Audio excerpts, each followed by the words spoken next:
everyone. Welcome to the Cultivate podcast through the Grove Church. I'm Charlie Lofton, the lead pastor there, and you've caught us in session 4 of 4 episodes on understanding Islam, getting a heart for Islam. And I've got my friend Peter with us again. Hey, Charlie. How you doing, man? I'm doing good. Thank you so much for doing this. I just really appreciate your willingness to kind of serve us and put your heart out there for us. This has been great. We just on behalf of our whole church and everybody who's listening, I just want to say thanks again. Thank you. Like not in a MC kind of way, but like in a for real way, right? Like in a real way. Like thanks for doing this. And so yeah, we got to hear your heart and kind of some of your story in the first episode, which was really cool, just about growing up, you're meeting Muslim people and just kind of how God gave you a heart for that. It was really cool. And then we spent some time just kind of talking about the similarities, really. That second episode ended up being a lot more about the similarities between Christianity and Islam. Just kind of, we really do kind of have a very similar foundation, but then we break off at that, again, to use Christian terms, what we would call the salvation piece. At the salvation piece, we break off. It's really becomes more of a works-based, I just need to tell God I'm sorry and do better, which even still, thinking when I thought it then, I still think it now, even still, there are plenty of people attending Christian churches who probably connect with that idea. Well, that's probably what they think that they're doing. I'm telling God I'm sorry and I'm trying to do better. And that's why I'm here at church today, to kind of earn my points and to show God that I'm trying to do better. And they don't really understand the importance of the gospel. And so I think that even still in that, there's a connection between the tenets of Islam and a lot of, for lack of a better word, a lot of mediocre Christianity out there. And so then when we spent some time in the last episode talking about the 5 pillars, you helped us on those. I'm not going to look at my notes, and I'm going to say we got the confession of faith, prayer, giving, fasting, and the journey. Pilgrimage. Yeah, again. Got it. I'm not gonna give you those Arabic words, but I came up with them. And then we kind of spent some time just kind of talking about some of the stereotypes of things. Talked a little bit about violence. We talked a lot about the history of Muhammad. That was really good. And one of the things we kind of danced around this, but we didn't get to this question, but I think is important. Like there really is a connection historically around Saudi Arabia and the Middle East as far as the founding of Islam. And so the word Arabic nations, there's a language Arabic. We talk about Arab people, and then we talk about Islam. Lots of times I feel like, at least in pop culture, maybe even on the news, those two things get used interchangeably. Right. So just, again, for those of us who are trying to be more precise in our understanding and our language of kind of what are the similarities and differences? How are those two things the same? How are they different? Well, no, Arabs and Muslims are not the same thing. Okay, perfect. Because there are Muslims who are white. Yeah, right? Perfect. Yeah, African. Totally, yes, yeah. Well, Arab refers to an ethnic group or a cultural identity and associated to Arab world. Mm-hmm. But and so Arab and Muslims are just different. Okay. It's not the same, yeah. I mean, Islam is a religion that people follow. And Muslim is basically your belief system. Right. Yeah. And so Arabic is the language. Arabic is the language. And it is the language of the Al-Quran. Yes, it is. I guess I'm saying the Al-Quran, is saying the twice. Because all is the, right? The Quran. The Quran. Like ATM machine. You know what an ATM machine is? Yes. An automatic teller machine. Yeah. Anyways. What are we even talking about now, Peter? I got way off. Okay. It's good to know that not all Arabs are Muslims. Okay. Yeah, because there are Christians as well. Right. Arabs who are Christians, So it's always it's interesting how people think of Arabs as synonymous to Muslims. Right. But they are not. I mean, they're just different. I mean, there are a lot of Muslims in the Arab world, and there are Muslims in North Africa as well. Right. And they're blacks, like you said. Right, for sure. Yeah. Okay, so we're kind of picking up a few. What we're doing here right now, picking up some loose ends, some things that we were talking about, some questions that got skipped over. So I want to come back to this briefly. And this is dangerous. It feels a little dangerous because we live in a world where, we're talking about Islam, and especially violence around Islam can be kind of a real sensitive thing. Right. And so more than anything, I'm more than happy for you to just kind of get some clarification here. Right. So you mentioned jihad. Yes. And you hear that word, and here's what we think that word means. And if it means more than, when I hear jihad, is like a holy war or something like I'm going to like a physical violence. And so is jihad, is it, some people will say that the kind of the violent piece is something that is in the Quran, and some people just say, hey, we don't do that anymore. Some people say no, it is, and it always is, or some people, no, we've kind of misunderstood what that means. So is jihad? It's obviously not a pillar. Right. Is it? What is it? I'll just stop trying to frame the question. I'll just go like, what is it? What is it, and how are we supposed to think about it? Oh, good question. In Islam, the concept of martyrdom, right, or we call it shahada also, and jihad have specific meanings in the Al-Quran, and they're often misunderstood or misinterpreted or misrepresented. Okay. Right? So, martyrdom means the sacrifice of one's life while upholding the principles and teachings of Islam. So I die for some reason because I am being a faithful Muslim. And being in defense of the Muslim faith or in the face of oppression. Okay. All right. So that's martyrdom. So martyrdom is considered honorable and represents a high level of devotion. So the people who died during the Crusades, they were defending Islam against what they were kind of these outside attackers. Yes. So the Muslims who died in that would be considered martyrs. Yeah. Okay. Martyrs. Yeah. So it's a choice made by individuals in extraordinary circumstances, but it is not a requirement for all Muslims. Right. Right. Because it's something that is there a special? Is there like, again, pardon the common? Is there like a special play? Hey, if you do this, like you get like a special place in heaven, right? You get like you get to go to the front of the line, or you get a special room in heaven, because there's things that Americans say about what happens here that it's a little awkward to say. Do you know what I'm about to say? Is it true? Did they get 72 virgins? Yeah. Mumble. So I mean, again, I put it out. I put it out there, but not because I'm saying, hey, it's what they believe. Ha, let's make fun of it. Yeah. But it is something that just keeps getting said. And so I did this with the Mormon guy and the Hindu people too, to kind of help us let's just put it out there and talk to somebody who knows. Right. Is that Yeah, you basically you go to paradise. Right. That's what Muslims would say. Heaven is like paradise. Right. And you get all these benefits and that's one of them. Blessings, yeah. There's one of them. Okay, so we're not... Yeah. I mean... It actually says in the Quran. Okay. Yeah, you get access. You actually have 72 virgins. Okay. Yeah. Okay.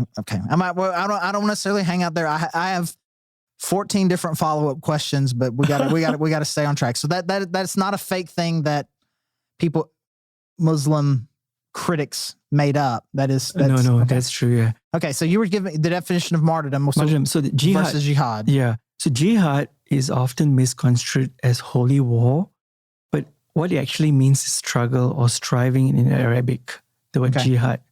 So it encompasses various forms, including the inner struggle against one's ego, or the struggle to maintain one's faith, or the defense of Islam, justice in the face of oppression. Okay. So when we talk about jihad, it can involve non-violent efforts. For example, seeking knowledge or promoting. It could just be an internal thing. Yeah. Just I'm on a jihad, and it's just me by myself in a room. Perfect. Yeah. Exactly. Okay. Yeah. So it could be seeking knowledge or trying to promote social justice or engage in charitable acts. But the use of force in self-defense is permitted within strict parameters and subject to specific conditions defined by Islamic law. Okay. Which I don't know a lot about that. But the idea of martyrdom and jihad holds as a significant, importance in Islamic history and theology. And it is important to emphasize that Islam does not condone terrorism or the targeting of innocent civilians. That's what Islam stands for. And so if there are splinter or extremist groups that practice that, like by and large, 90+% of imams would be like, that's something, don't do but that. It ain't Islam. Yeah, correct. Okay. They wouldn't justify their acts, and like they would not agree with them. Yeah, because I think the common perception in America is we've got the extremist groups, right? But then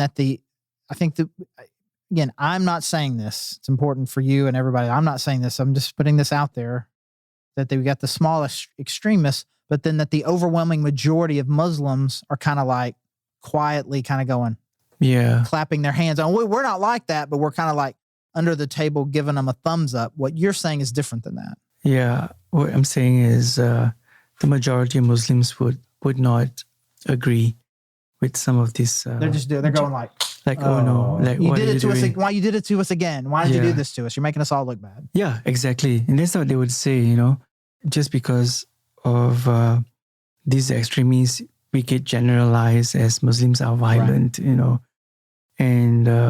again, that there's a subjective variation of how you interpret the Quran and what it says. For sure. So that's why you have extremists who feel that this is what the Quran says. We need to defend our faith.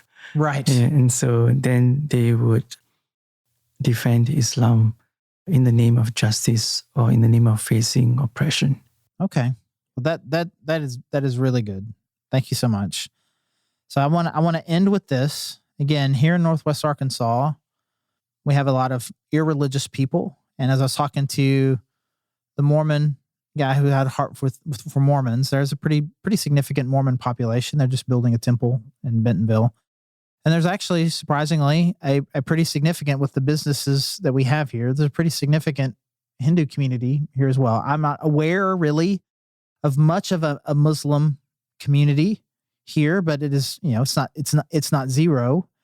And so if for those of us who have had interactions, maybe certainly on the college campus, you're having interactions with someone who is a Muslim, and you think, as a Christian, I want to love them well. I want to help them know who Jesus is, but I don't even know where to begin. Right. What advice would you give? When interacting with Muslims, it's essential to approach the encounter with an open mind. Okay. And so be open, be respectful, and be willing to learn and understand. And that's a good start. So just being willing to take on the position of a learner. As opposed to, yes, I know everything, you don't know anything. Yes. I'm about to drop some truth bombs on you. I mean, that's how I think sometimes that's what we do. I want to preach the gospel, but I don't care about your religion or what you believe. So you want to create that safe platform. For sure. Where you create a open mind conversations, where your Islamic friends or Muslim friends would be very open to talk about their religion. And it shows that we care, that we are interested to learn and understand. And it's easy to judge another religion without learning and understanding. Like, I want to know who you are as a person. Yes. As opposed to overwhelm me with my superior facts. Yes. Okay. When we moved here, like 9 months ago, we went to a bank to open a bank account, and the bank officer was a Muslim. Okay. And he basically grew up in the States, and so we became friends, and we've hung out together a few times. Nice. And he said, "I've never been to a church. I've never had a Christian friend." Wow. And he's lived in the States for 25 years, 30 years. And wow, and he's pretty young. He was in his 30s. He's in his 30s, yeah, early 30s. And so I think, we have not taken the initiative to connect with Muslim friends or Muslims. We have a certain worldview or perspective of who they are just because they're Muslims. Right. To me, I would think that the main obstacles come, they're two, I feel like people have, but they're both kind of rooted in the same thing, which is fear. Yes. I either have an irrational fear of you. If I'm talking to you, you might, who knows? I'm just scared of you, or a fear of being insensitive. Sure. I don't want to be insensitive. So it's better to say nothing than to possibly offend. What would you say to someone like this? That's probably more people. I don't want to offend him. Yeah. And so it's better to not say anything. I think it's not about offending someone. I think it has all to do with cultural intelligence. Okay. And it's not about what you believe. It's not about your belief system. It's just being culturally sensitive to another culture. All right. I think that's important. And often we don't do that. And I don't think they're also being judgmental of another religion. Sometimes it is.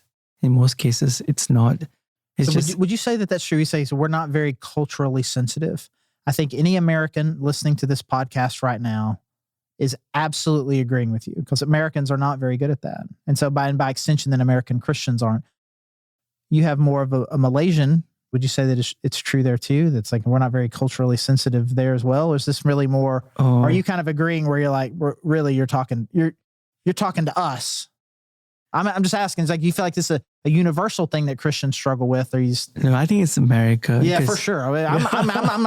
You can't offend me. It's obviously true when it comes to America. I was just wondering if, when you say we, it was like, I was like, who are you talking about? You're talking about us, which is great, because I agree with you. You can't offend me. I mean, just ask any European. Sure. We're not even culturally sensitive. Go to England, for goodness sakes. We're not even willing to learn 3 words in another language. Just go like, what do you mean you don't speak English? Bro, this is Germany. Anyways, go ahead. I'm sorry. No. I mean, so just culturally sensitive. So what is define? Since Americans have no idea what that is, she define what is cultural sensitivity. What would that look like? So that would mean, you're aware of the way they live their lives, the way they communicate, the way they dress, the kind of food they eat, just being culturally sensitive to, for example, being sensitive to dietary restrictions. They come over to my house, we're having pork chops. Yeah, pork chops. Or you're not having halal food, at home, could be difficult. Like, when you host a meal, you just need to be sensitive. Mm-hmm. Like, if you're inviting Muslims, you want to consider asking for guidance or suitable options on what to cook. And sometimes they wouldn't want to eat in an American home because the pot and pan that you use to cook pork, and you can never use the same pot and pans to cook a halal food. Oh, okay. So you can never use the same pot and pans. So that's why they would never walk into a Christian home. They would rather go to a restaurant or cafe. But some who are more open and modern, they wouldn't mind, But in some countries, we can eat packaged foods. That's fine. Yeah, we had friends who came to our house, and my wife would cook and say, hey, we don't eat pork, and we cook. This is a fresh new pot we bought. That'd be interesting. Like, you imagine, like, if you really were trying to reach out, it's like, I've just got this one pot that I just use when my friends come over. So for a season of time, we stopped eating pork because we were reaching out to Muslims. But we're back to eating pork. Okay. But I wanted to say a few other things about, being respectful and sensitive to Muslims. Like, they're usually courteous and respectful. And sometimes they're soft-spoken. And so when Americans speak a little loud, and that could be something different for Muslims. For sure. They're usually more gentle when they speak. And Okay. Yeah. Well, also like to say, engage in dialogues. Okay. Yeah, try to be curious about Islam, engage in a respectful dialogue with Muslims, ask non-confrontational questions. Like you can ask about Islam, but ask in a non-confrontational manner. Be open to hearing their perspectives and experiences, because when you do that, they would be willing to share.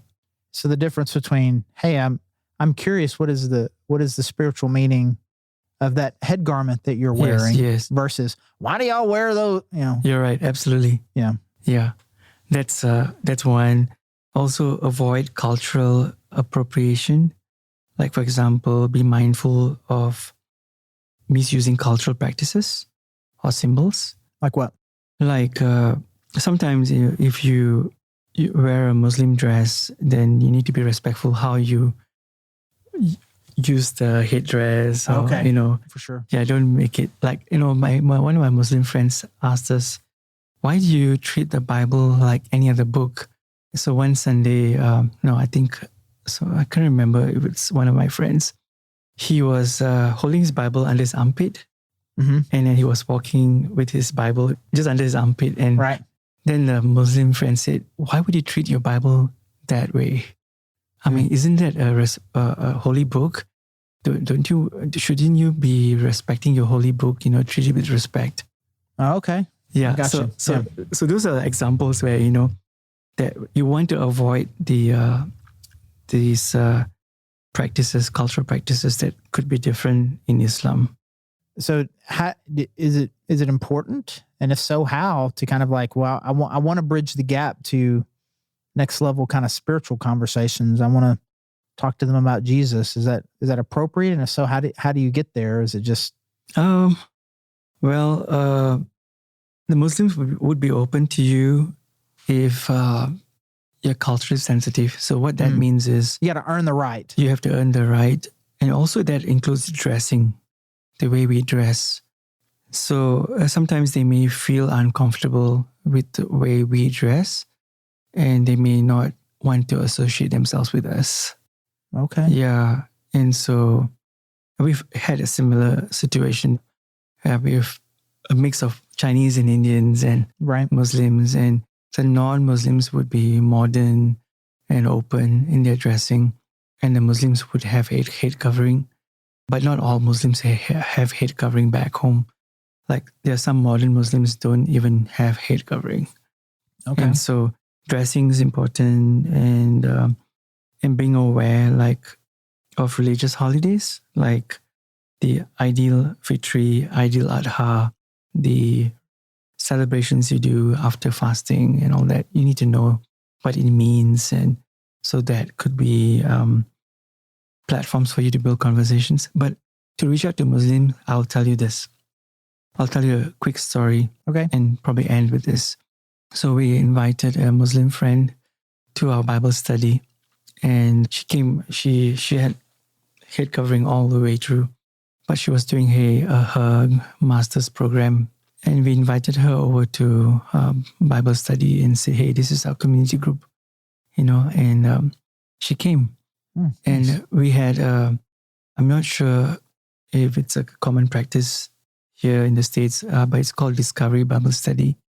Okay. And so Discovery Bible Study is an approach where you paraphrase the scriptures you read, and everyone takes turn to paraphrase what you read and then draw from what you learn from what you paraphrase. Okay. So I did a scripture from Matthew, love the Lord your God with all your heart, strength, might, and soul, and love your neighbors as yourself. And so everyone took turns to read, and she read, and then everyone took turns to paraphrase, and she paraphrased.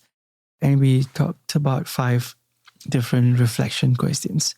We asked the question, what do you learn about God? And what did you learn about yourself? What are you learning about your relationship with people around you based on the scriptures? And what is one thing that you feel compelled, a conviction in your heart to change or to do differently? So she went through this whole process for 2 hours. Wow. She sat through our Bible study for 2 hours, And she participated. She enjoyed the Bible study.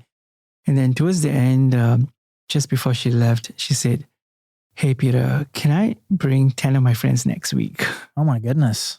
And our missionaries followed up and continued to disciple her. But what helps is to tell stories, to paraphrase and in a non-threatening way, read a Bible passage together and ask them to paraphrase what they think the Bible is saying. Right. And then draw out from there, like, what are you learning about the scripture? What do you think God is saying to you as a person? What are you learning about people around you? Yeah. Yeah. I think, what if we just let God's word off the chain? Like we just let it off the leash, and whatever God is doing in the heart of that person. Yeah. I trust that God loves this person more than I do, wants them to know Jesus more than I do. And he's doing something in their heart. So I'm going to try to find out what that is. Like you said, I'm going to be a curious learner. I'm going to love them well. I'm going to be sensitive to where they are and trust that God's got something. And if I can just get a little bit of God's word out there. I mean, God and his word, that's a great combo. Doesn't necessarily need a whole lot of aggression and strategy from me as much as just kindness and hospitality. Yeah. And I mean, the Americans are very hospitable, super hospitable. So I think all we have to do is just invite friends over to our home, for coffee or tea, and they would say yes. That's great. They would be open to going to an American home. I mean, that would be an experience for them. Wow. Sure. Just going into an American home. But how many of us have invited Muslim friends to our homes, Right. And that's really cool. We've had that opportunity before, and it was we invited a ton of internationals, and then a few Muslims have come, and it's like you just tell it's like I can't believe I even got this invite. Right. I mean, the bar's pretty low. Right. Just the invitation puts you in an elite category. Hey, I care enough. Hey, I see you over there. Would you like to come to my house? And if they say no, it's like, wow, there was kindness, hospitality. Yeah. Right. That's really good, man. Thank you so much for that. It was just well said. And just, again, your heart is just overflowing. That it is very clear in the way that you think about Islam, you think about Muslims, that you're leading with your heart. And that just comes out in everything that you say. And I know that the people who are listening are feeling that. And so I appreciate you being willing to share that with us and spend a few hours with us, just kind of sharing that with us. Thank you so much. I can't thank you enough for being a part of this. Thank you. And thank you to all of you for listening. Thanks for being a part of this. And I hope you got to be a part of all 4 of these episodes, kind of with Peter's kind of talking about his heart for Islam, helping to understand it a little bit more. If you got questions or thoughts, we'd love to hear them. And everything you need to do to contact us, you can go to thegrovechurch.org/connect. There's a little communication page. You have questions or thoughts, we'd love to hear them. And we would love to connect with you on a Sunday. You can find out about our live services if you're in Northwest Arkansas, or the stuff that we're doing online. Either way, if there's anything that we can do to love, help, connect, serve you, please let us know. And thank you so much for joining us one more time. Thanks to my man Peter here. And again, thanks for joining us.